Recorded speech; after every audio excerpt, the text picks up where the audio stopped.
gift through his word.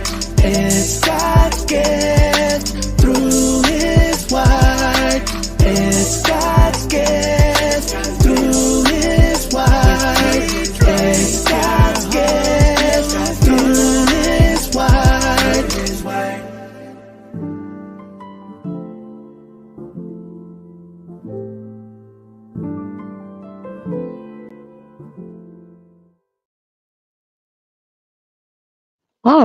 All right. Hello, everyone. How are you guys doing today? Happy Tuesday. And of course, since it's been a minute, happy October to you. So, October is, of course, Domestic Violence Awareness Month. So, hence all the purple. And I wanted to share this today because it has it has been something. And yesterday, I had encountered someone. So I'm going to share the story. But right now, I'm just going to talk about triggers linger. And then I'll share the story of a young lady I ran into on yesterday. Girl just be going through some stuff. And you never know what kind of adventure you're going to run into. And for me, I didn't know what kind of adventure I was going to run into. But here I am. So let's go ahead and start. So since this is Domestic Violence Awareness Month and it is October, I definitely always want to talk about, the the domestic violence hotline, that 800 number. So definitely check it out. They also have a way to text if you are going through that situation. And also, if you think someone's watching you like digitally, there's a way you can tap off and it not be you not be watched. And I understand very much what that is when you are being cyber stalked and all of that stuff because your girl's gone through that. So always here to support and encourage. So as I talk about this, I wanted to share a little bit about trigger responses and they lingering. And one of the things that I found for me is I'm out here walking, y'all, getting my workout in. And I don't normally want to do lives anymore because I know, you'll come back and you'll see it later. But for now, I'm going to put my phone in my backpack. So hopefully it doesn't have any issue because I'm using my mic as I walk. But anyway, I had a dear friend, you guys know, Pastor Jay, and we talk about a whole bunch of stuff. And real quick, shout out to him. He's always been supportive. And you guys check out Walk in Truth TV on YouTube, and just check out Walk in Truth Radio Network on the podcast to check it all out. He's always got amazing stuff to listen to get insight, to spiritually grow and become mature. That's my plug for my dear friend. I always got to plug him because he does so much for me and he's an amazing support in anything that I do. So, right now, responses linger. And so I wanted to deal with that because sometimes you think that you've overcome something and you have gotten over it. You have moved beyond it. And sometimes there's a little bit that still yet lingers, hence the title, Trigger Responses Linger. So I never know if I have overcome all the different areas that I might have triggers in. And some of us say, well, I don't have a trigger for this or I have a trigger for that. But then what about the ones you don't know? And you don't know how to respond until it actually happens. So I've been working on myself for years since going through domestic violence. And it's not a thing like it's over and I have, arrived. There's still things to work on. There's still ways that I respond. So like, whoa, where'd that come from? That wasn't a very good response. However, as I continue to grow and I continue to learn and I continue to learn more stuff about myself as far as triggers, those things can be hard. And some people may not like the word, And they might not like that you say, well, you're triggered and you're oversensitive or you're activated, whatever the term is for the time. I know that when I went through this situation with my friend, there was a time where there was something that was brought up. And for some of you guys that don't know, I will share just a little bit and then one day I will go into it full out. But I was involved in a cult for a little bit. And I hadn't really talked about it, I hadn't really messed with it. So I was out of it. I was free. I was done. So, talking about it, I would just not because I was just free of it. So I didn't want to know I was even in that thing no more.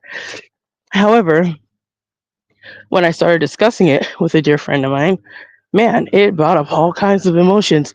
And sadly to say, for me, I was just like, it threw me back. Like it was part of my going and dealing with domestic violence at the same time of that happening. So I had just left my at the time husband because he's my ex-husband now, but at the time I was still yet married to him. And excuse me. So when I had left and I found myself from Arizona to California, I had found I was trying to do stuff. I was trying to build a business. I was trying to get in all these guru classes and do the thing and try to start my life over and figure it out because I didn't have a job at the time. Although I had my little veterans money, it wasn't enough. California is extremely expensive. So I was trying to do all the things. Little money I had, I would give it to this business person and said, hey, do this. It's like, okay, let me try that. But, things weren't working because I didn't have a lot of the things that I needed anyway. So I was like, okay. So while I was going through all of that, thinking about what I was going to do, of course, I ended up writing the book, The Gift of Finding God's Love, Guilt and Shame Turned into My Shine. But during that time, while I was writing the book, I was also involved in a cult, which was, of course, unfortunate for me, it was a thing. So I was involved in that, and it was at the same time, like simultaneously at the same time. So I was like, okay, well, I was trying to focus on both things, trying to focus on figuring out resources, trying to focus on figuring out what I have to do for myself. And it was just a lot. So during that time of getting myself involved in a cult, I thought that it was wonderful because the person who was talking about it, which I've never spoken about her name, but I'll say it now because I have never. But her name was Dr. Princess Fumi Hancock. And I was in her group. Like, okay, so while I was doing that, I would hear her reading the scriptures and da da da da. And so I would get up early, try to make it back to my parents' house so I could listen to her stuff. At the same time, I'm living in a transitional facility because I am there because of domestic violence. So hand in hand, I'm in one thing, not knowing I'm in a cult. The other thing is domestic violence, and they're running simultaneously at the same time. So for me, when my friend brought it up, it brought back a whole bunch of floods of emotion because I was dealing with the cult and domestic violence and fleeing at the same time. It was at the same time.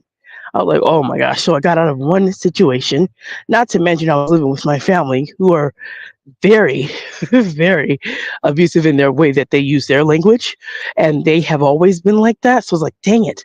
I didn't want to leave abusive situation back to my family that's abusive with their talk and how they've treated me over the years. I didn't really want to be there. And then throw in the cult. So it was a whole mixture of stuff going on. So when I talked about the situation and questions were being asked, well, how'd you get in the cult? Well, how'd you figure it out? How'd they find you? What all these questions started flooding me. And then my mind for myself was like overloaded, like, whoa, hang on a second. Like we've dealt with domestic violence like alone, honestly, by itself. Like we can deal with domestic violence alone by itself. You could be good because I know how to navigate that by itself alone. There's no tears or nothing. I worked that all out. But when you talk about something else that I never talked about, which is paired with domestic violence, because I was involved in that at the same time, trying to figure out my spiritual life, which at the time I wasn't biblically literate. So I'm thinking, oh, this person's reading from the Bible. This has got to be good. But it wasn't. And so when all that was happening and I spoke to my friend about the different things about it, it it really troubled me, and it really sent me into one of those places of, okay, you need to stop talking about this because you have never dealt with it, and it was too much for me emotionally to deal with, and I didn't want to snap because it caused me anger. It caused me anger, a lot of almost extra rage, because I did not even know I was in something that was not of God. I didn't know that. So anytime I speak of it, it hurts me because I did not have the discernment to know that that was not of God at all. Because people can read from the Bible, they can read it, they can share from it, but unless you know 100% that this is authentic, them sharing, they're just reading from the Bible and you have no idea their intentions of it. And really, the Bible has been used forever to control people. It's the best thing to control people because when people have their heart is for God, their heart is for Jesus.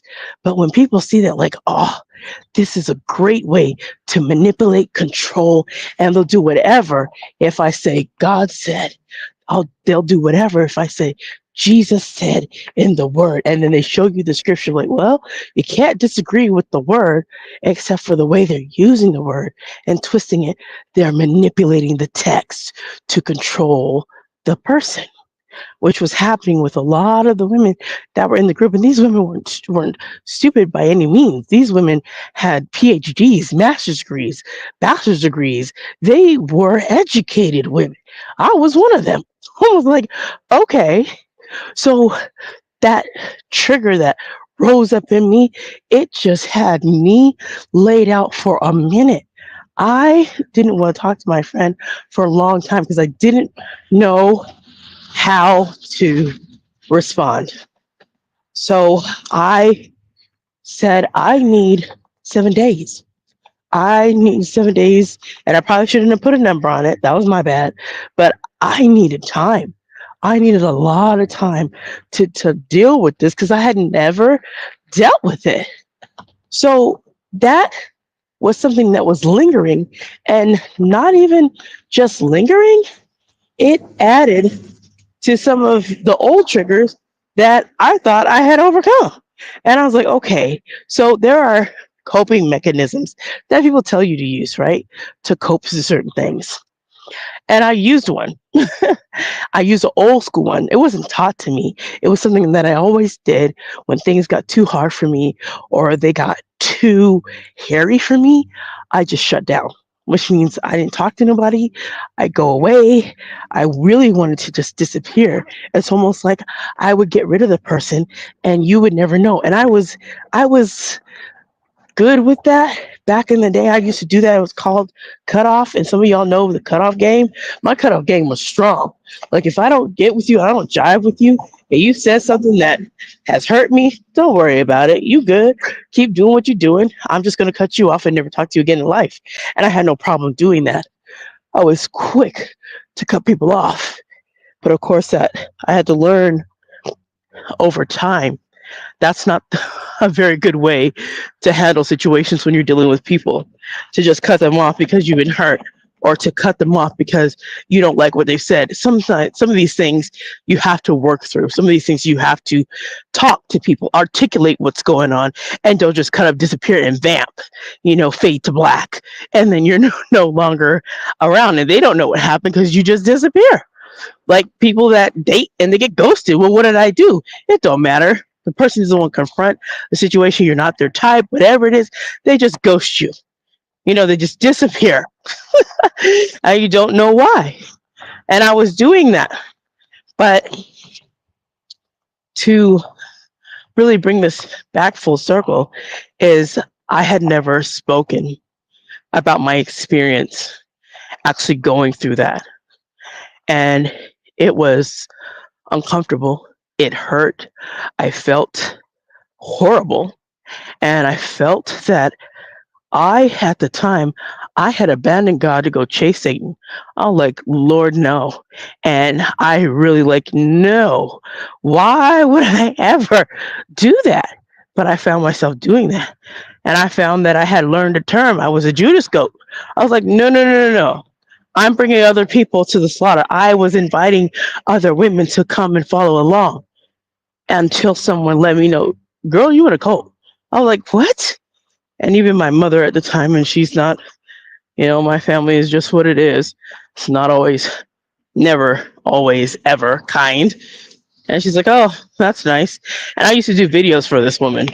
Like I would sit on my little room or wherever I was, and I would talk about domestic violence. I talk about a lot of things. And my mother said to me when she saw me recording one day, she's like, that woman's smart. I was like, what do you mean, Mom? She's like, she's smart. She's getting paid while you do all the work.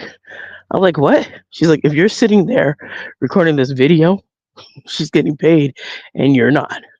I was like, how does she know that? But evil recognized evil, so I guess I didn't know. But apparently she was. And I found later on there was a rental video for $14.99 and another one if you wanted to purchase it for $24.99 off the content that I labored over, for the content that I shared, over the content that I put out.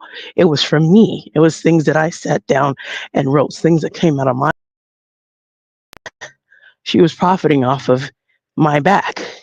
And then when I told her a little bit about my story, she's like, ooh, if I could just take your story and make it into a book. I said, if anybody's going to profit off of my pain, it should be doggone well myself.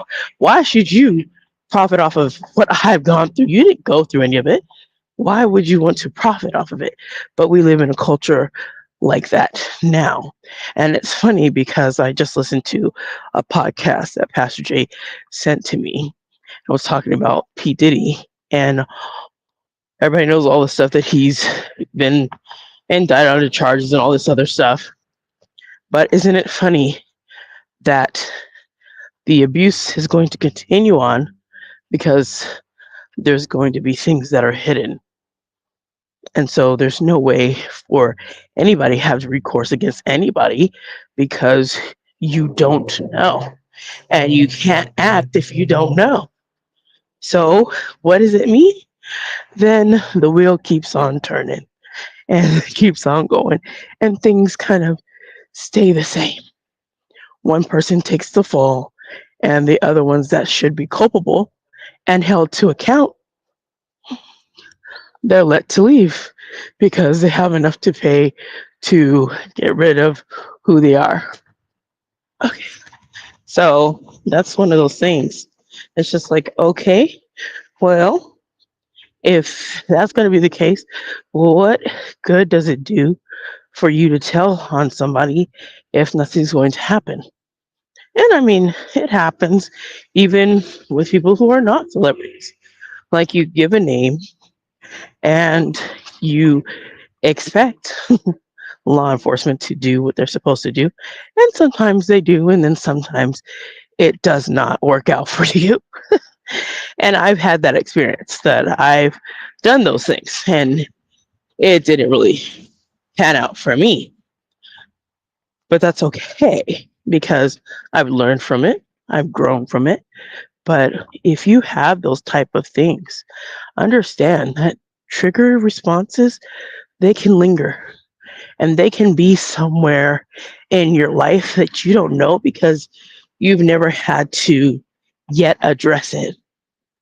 So know that and don't beat yourself up. Don't become, you know, in despair or anything like that. Just realize that you might have a blind spot or two or more, whatever it is. It's okay. It's all right. You just keep on going, keep on moving, keep on pushing.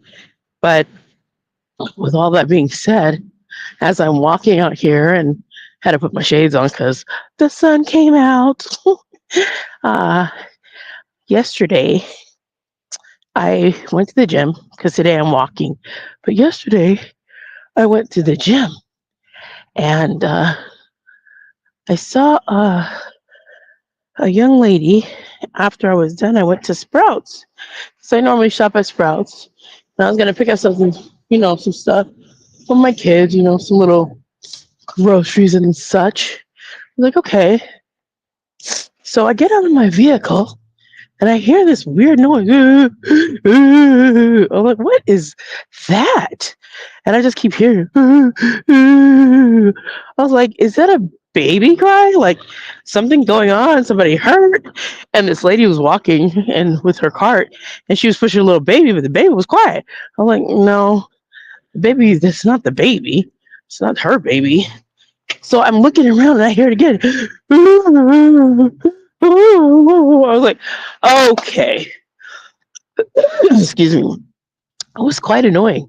I was like, okay, where is that sound coming from? When you hear something, you want to know where is that, or a song that you want to remember. It's just so annoying. You got to know what the song is. And for me, I was like, wait, who is the person making this atrocious sound, and what is the deal? So, so I finally see it's a young woman. And she's crying. She's like, "Oh my gosh!" So she's crying. I'm like, "Okay, it's her making that sound. It's her making the cry." So I said, "Okay, all right. Well, let me go over there." Everything in my gut was saying, "Just leave her alone and walk past her like everybody else was doing." There was a guy that came out of Sprouts. He looked at her like, "None of my business." And some lady walked past her, so she sit there crying like everybody just walked past her like, "Mm." I don't want to be involved. She's probably high on crack. She's probably on drugs. Who knows? I don't want to be involved. That's I'll get away from her because she had a big duffel bag, and just her, and she's just sitting there. She's got all these tears on her face, so she doesn't look like a good situation to want to get involved in. You just don't know. And she looked like she might have been on some stuff, but it was just her tears. So she looked not all right. So looked. Oh, thank you. Oh, no problem. So she looked like she had a lot of different tears and things. So her face didn't look as put together. So it was questionable. So anyway, she's she's crying, and so I walk over to her and I said, "Do you need any help?" And she's like, "Yes, I just had a fight with my boyfriend yesterday, and I lost my iPhone 13. I lost it." I said, "Oh, okay. Um, well, do you remember where it's at?" She's like, "I don't even know." And so this is how she talks. She's like, "Bro, I don't even know, bro. I don't even know. This is really effed up, man. Bro." So I was like, okay. So I was like, okay. She's like, "Could you?" She's like, "Are you busy right now?" I was like, "I am trying to go to Sprouts." But she's like, "Could you just go with me real quick to go look for my phone? Like over here?" So I said, okay. So she leaves her duffel bag, and I go walking with her to go past this this sporting bar, and we go look over the rocks, look over the partition, and she sees no phone. She's like, "Oh, it's not here." I was like, "Did you leave it over here? Did you drop it?" I was like, "Do you know what color it is?" She's like, "It's white with sparkles." She's like, I don't have a phone and I need my number." I was like, "Okay." She's like, "This is so messed up, man. I'm out here like this. I'm not even from this area." I was like, "Okay." Uh, I was like, "Did you think anybody turned in a phone?" She's like, "Maybe." She's like, "Do you mind coming with me to Quick Trip?" I was like, how about this? How about I stay with your duffel bag and you go over to Quick Trip?" She's like, "Okay, thanks." So she runs over to Quick Trip. She goes over there. She comes back. I see her head bobbing, so she's coming back. And before she comes back to me, she's walking through the area where we were looking before with the rocks and stuff. And she's looking and she comes back and she's still crying. And she's like, I said, "Did anybody turn anything in?" She's like, "No, it's not there, bro." I was like, "Okay, all right." And she's like, "What are you doing right now?" I was like, "I'm trying to go to Sprouts, but I'm talking to you to see if there's anything I could do." Sometimes even when you think the Lord's not placing you in a position to do something, He is, but you just don't know. So this is be this is gonna be not too much of a long story, but you'll see what happens in the end. So anyway, she she wants me to take her to the guy's house she just left. And apparently they got in a fight that night, So this was on the 7th. So on the 6th, she got in a fight with him and whatnot. So on the 7th, which was yesterday, she's laying on the bench at Sprouts. And so I was like, okay. I was like, I'll just call you Uber over there. She's like, you can't just go with me right there, just real quick. She's like, you don't have a car, huh? I was like, I do, but I don't want to take no stranger in my vehicle. Like everything is saying with me, no. So she's like, let's walk over there. I was like, oh no, I'm not walking all the way over there to walk all the way. I'm not doing that. I said, okay, just come with me over here. She's like, and she grabs her duffel bag. She's like, it's right over here. I was like, no, we'll get in my vehicle. She's like, oh my gosh, thank you. I was like, okay, just put your stuff in here, put your seatbelt on, and let me drive you over to the place that you say the person's right there that got your phone. She's like, I have another phone. I was like, okay. And she's like, give me my ID. I was like, okay. So she goes to the house, and I'm sitting in front of some jacked up car with the front end messed up. So I'm waiting for her to go talk to whoever. I see a woman come out with some big tablet, show it to her, and the young lady's putting her hands in the air, like, no, that's not it. So she comes over to me and she's like, how come he's here sleeping? He's here sleeping comfortably. And I'm out here sleeping on this bench. She's like, isn't that funny? I'm like, oh, okay. So the lady comes back and I said, well, she's like, this is so sucky. I was like, well, hopefully it'll be over. So she's like, I want to be over now. And she called me Miss T. Miss T, I want to be over now. She's like, it's so messed up. And so the lady comes back out. And so she disappears for a minute. And then she comes back. And she comes back with a phone. She comes back with a charger. And she comes back with a little wallet thing. And it's with her ID and stuff. So I said, oh, that's good. You got the phone and everything. She's like, you got a USB charger. Let me charge it. Don't ask nothing. Just put it in there. Like, okay. So she's trying to charge her phone. And so after that, we go back to Sprouts. She's like, you'll be able to bring me back to Sprouts. I was like, yeah, we'll go. I still need to shop at Sprouts. I still need to get something from there. So we go back to Sprouts. And she's like, can you turn the car on? So because we parked. She's like, can you turn the car on so I can charge my phone? I was like, I'm getting out. She's like, oh, okay. And I said, I don't have a plug or extra box or anything like that. And she's like, oh, okay. And she's like, so we go back and she gets her duffel bag and she sits back on the bench and I sit back there with her. I was like, so what are you going to do? She's like, can I borrow your phone to call my sister? I was like, yeah, sure. So she calls her sister twice. Sister don't answer her phone, probably because it's a strange number. Don't answer it. So she's like, oh no. So do you have Instagram? I was like, yeah. She's like, okay, bet. So she go try to get on Instagram, try to Instagram someone, but she don't know her password, can't remember it. So it's not working. Excuse me. So I was like, okay. So I was like, so what are you going to do? She's like, I don't know. I'm not even from here. I actually live in Mesa. I don't know nothing out here. Oh, this is messed up. And I might be pregnant. No. So she's crying. She's hysterical. She's just continuing to cry. And then she stands up and takes her clothes off. I was like, oh my gosh. She take her shirt off. She's like, look, he ripped my bra. There's blood on me. Like he was choking me and everything and punching me and everything. Like, you don't do that. I was like, so obviously she went to domestic violence, right? So I was like, okay. So she puts her clothes back on, and I said, well, let me do this.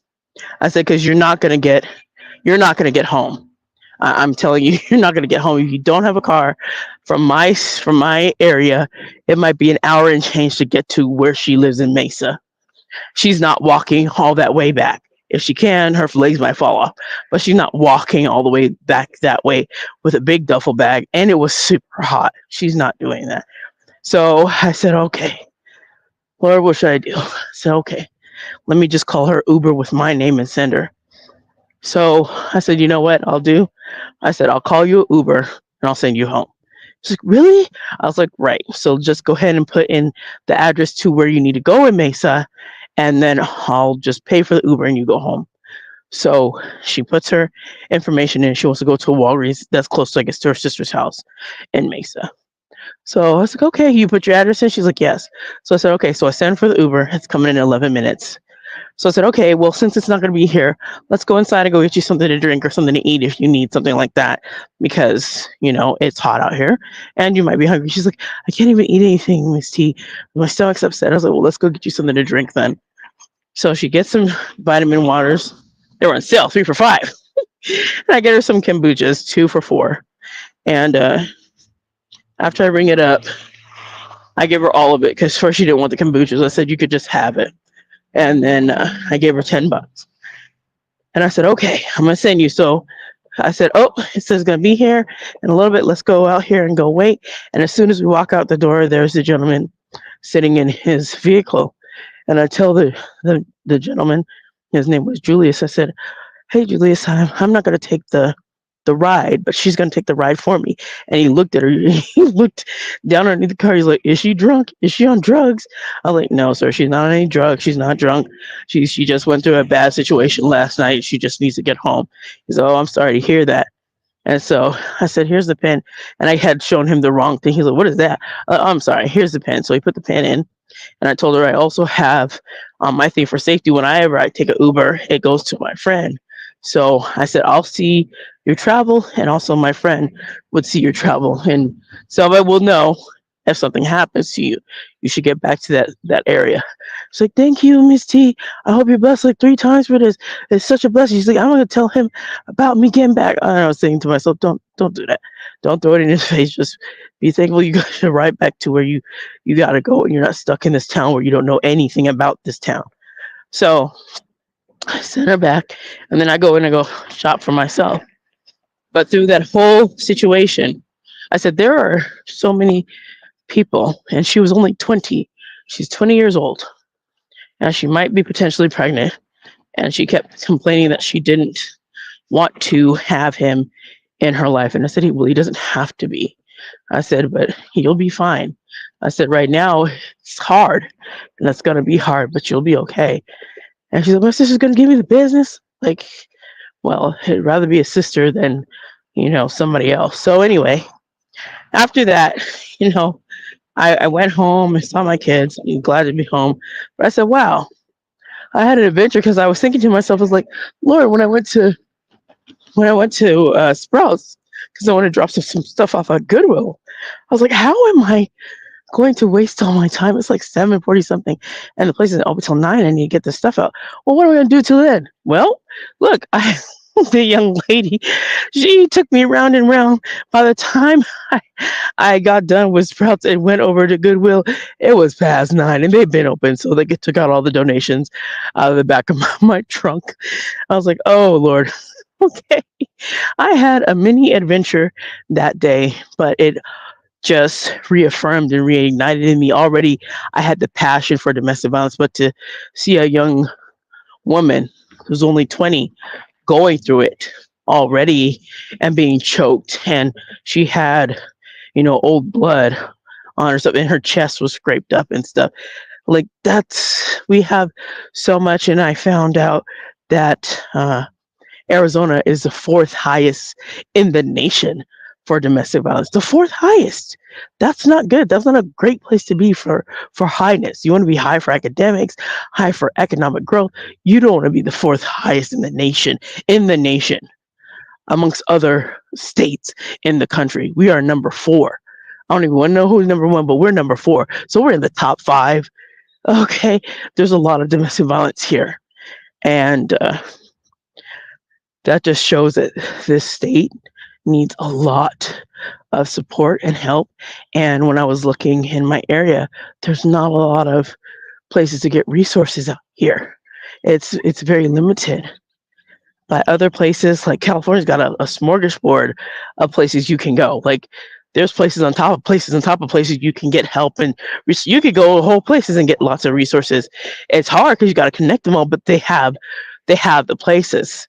Out here, it's a little scarce. There's some, but there's not enough, and there needs to be more. And so for my specific area, I think they have only one. So that's very telling that we need more, and I have to stay doing what I'm going to be doing. I'm going to be on my mission. So I decided that on the 2nd, I'm going to do first being a vendor, and I'm going to be talking about my book, selling my book, promoting my podcast. And the reason why is because of domestic violence. That's not the only thing I talk about, but because it is October, I will be, of course, focusing on it. And for those of you who think that domestic violence doesn't affect you, it totally does.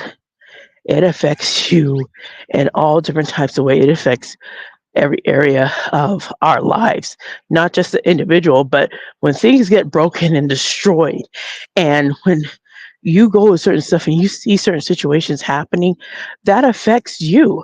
And then it's hard for people that are survivors or people that are coming and trying to start new. If they know you have that in your history, sometimes apartment complexes will not let you rent. They don't want the drama, they don't want you there. So you might go through a lot of places before they allow you to rent, excuse me, in their place because they don't want cops called. They don't want that there. They don't want none of it there. So it does make it challenging and it does make it harder. And I know from firsthand experience of going through that what that can mean. And I know there's different ways to get out of certain things if they know you have domestic violence that you're trying to flee, you're trying to escape. But it's not easy. And some people don't understand some things that people have done. It's because of coercive control. You're in distress and you're doing stuff that you would normally do, but somebody has control over you, over your mind, over everything that you do. So, of course, it's like, well, I wouldn't do that.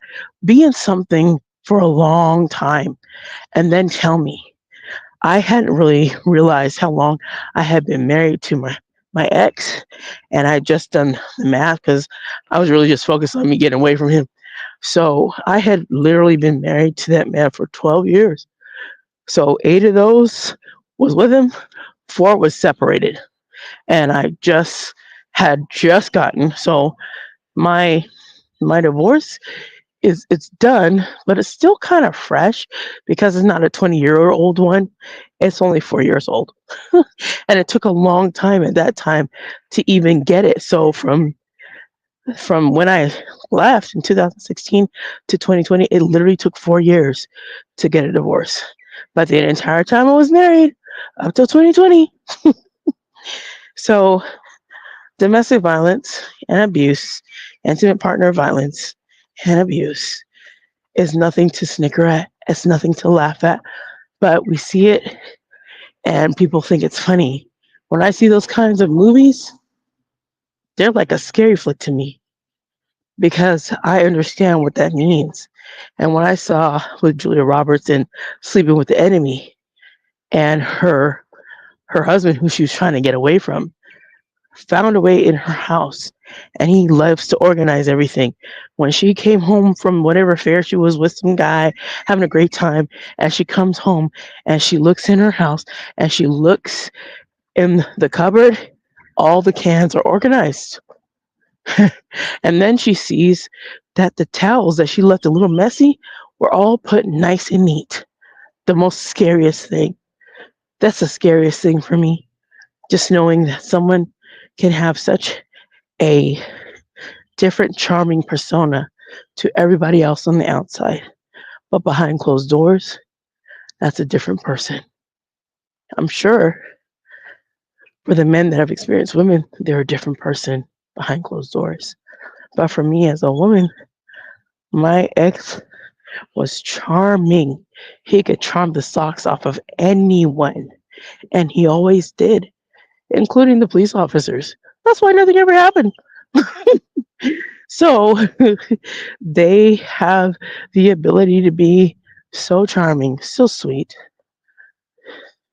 but that's just not reality because that's a fake persona, and that persona can only be held for so long.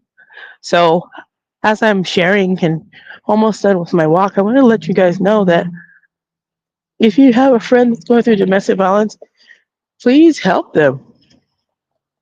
Please be supportive. And it can be a little bit frustrating when they say, I'm going to go back to him. I'm going to go back to her. Like, are you kidding me? You just said they did blah, blah, blah, and you're going back. Remember, for some, it takes 7 times for some to really, really, really 100%, excuse me, leave. To really leave, say quits. And I had gone back once just to make sure I had made the right decision. So even I went back once, and I wanted to get some extra stuff too. But I did go back once to say, is this real? Did I make the right decision? Do I need to have closure? And I found out when I left the first time I had made the right decision. But I wanted some of my stuff, so I did go back. But I didn't need a whole bunch of times to go back for myself. I just needed to see and make sure it was right. And it was. Do I regret leaving? 0%, absolutely not. Was it hard and is it hard? Yes. Even after you've left, some people think after you've left, it's all good, it's all gravy. No, you are now rebuilding your life, and rebuilding can take years because your life was decimated to zero. I am rebuilding, rebuilding, and it's going to take me some time. I'm still trying to get off that bandwagon where I look at my bank account like, oh, not again, right? But I'd rather be looking at a bank account saying not again than not be around for my kids and them not have a mother. Period. What's worse, right? All that stuff can be fixed eventually, and it will be. And the Lord has always been faithful to me and always has been with me, even through the very hard, tumultuous situations that I've endured. And I'm yet here to stand and tell you to stay strong. I want you to be encouraged. I want you to stay inspired by the Lord Jesus. Why? Because when you're going through something hard and tough like that, He's the only one that can help you and change the situation around.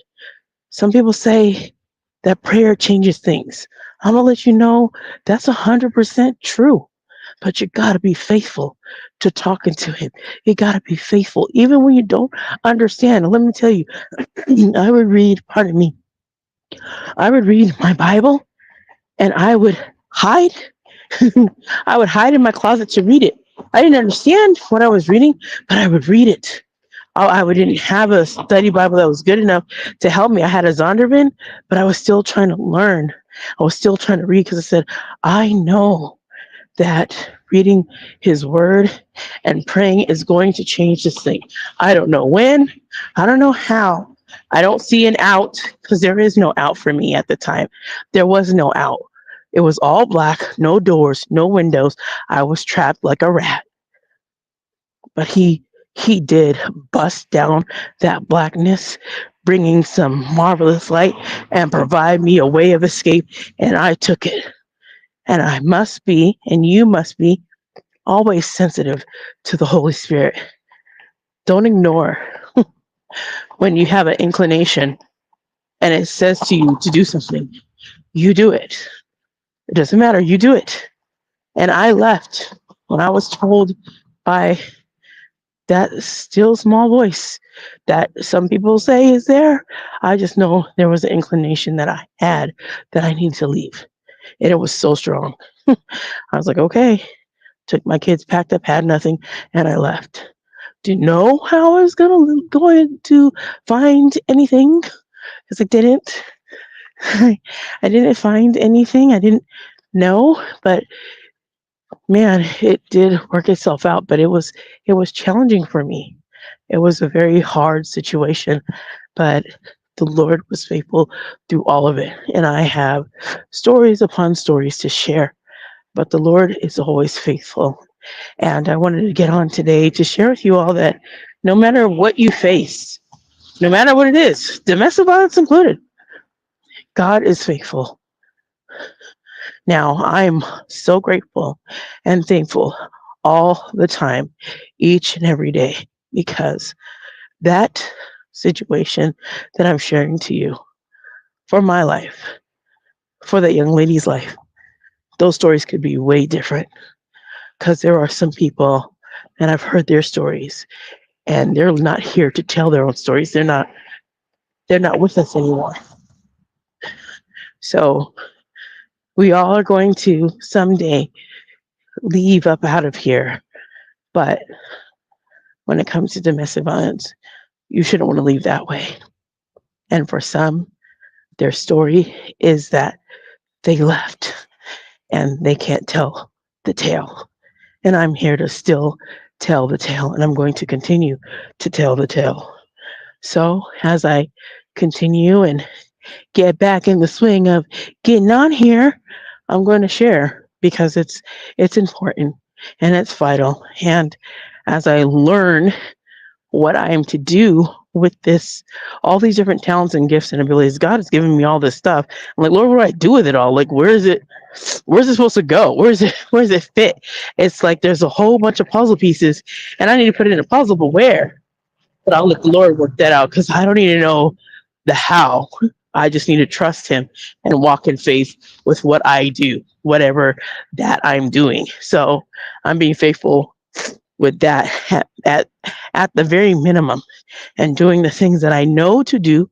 So, doing my BSF, I know to do that. Encouraging people and doing my podcast, I know to do that.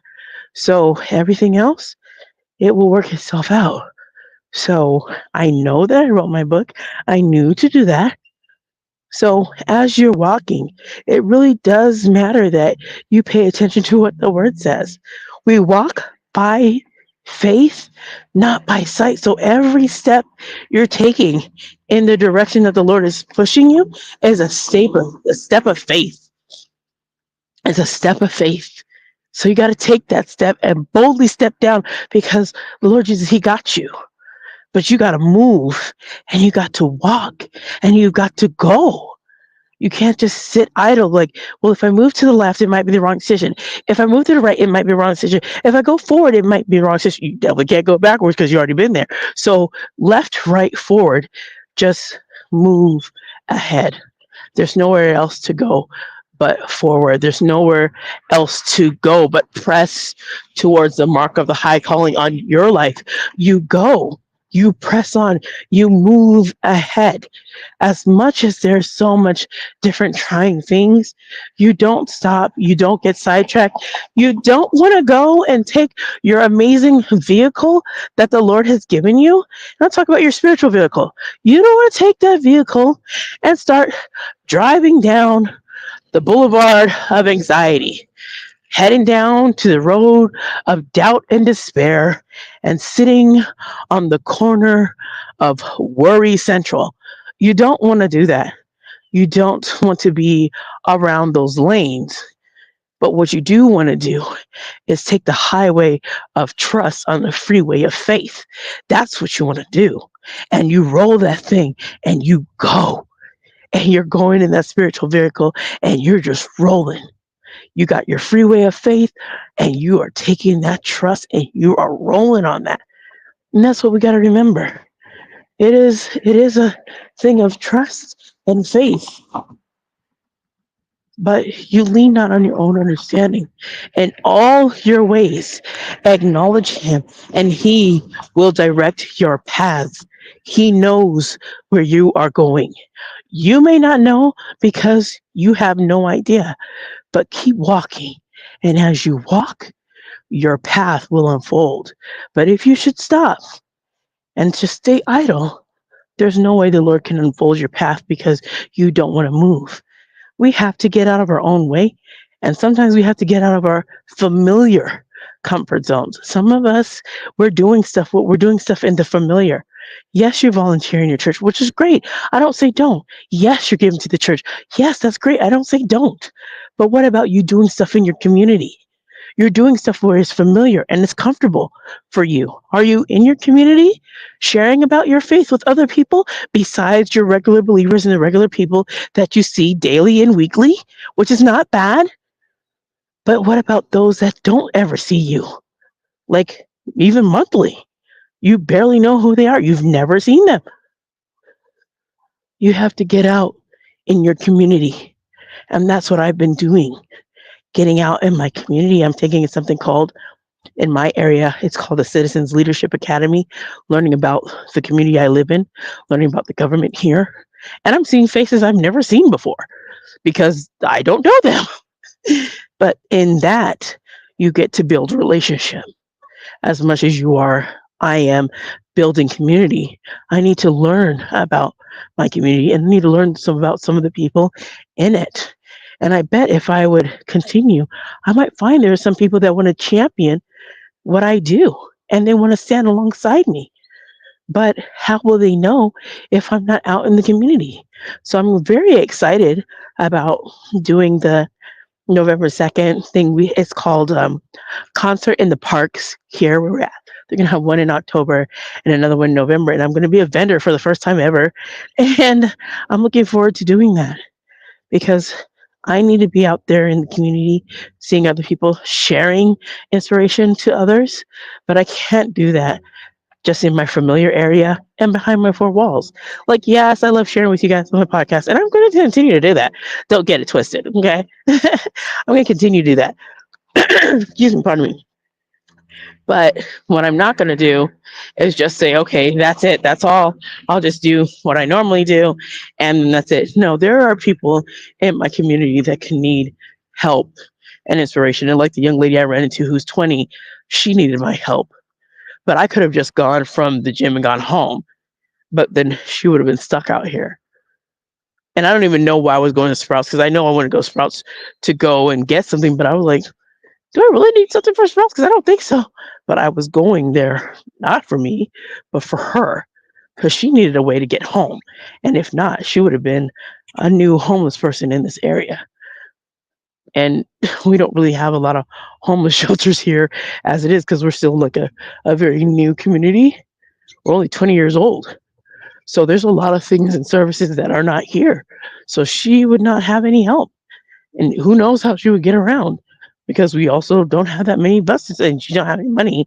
So yeah, it was just going to be a bad situation on top of a bad situation, making a bad situation even worse than what she was already in. So I just wanted to share that with you guys and say thank you all for when you guys listen and tune in and follow on the times I have lives. Thank you. I know sometimes it can be a challenge. You're not around, but sometimes I just need to take a little break and it's all right. Sometimes breaks are coming. But I do want to let you guys know that Pastor Jay and I we'll be getting ready to do cuffing season because it's coming. Okay, cuffing season's coming, and there's some new terms coming. So, super excited about that. So, I hope you guys are going to have a blessed day. Remember to be blessed, motivated, always inspired to do what the Lord lays on your heart. And remember, a big kiss from me. I love you with the love of the Lord Jesus Christ. You guys have an amazing and fantabulous day. Thank you guys for tuning in today. God bless your hearts. You guys take care.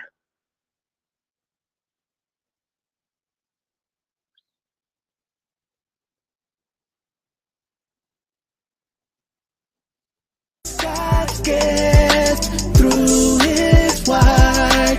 It's God's gift through his word.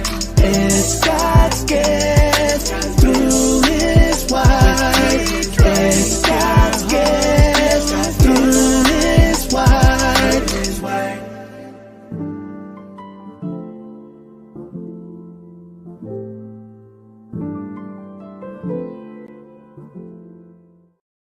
God's gift.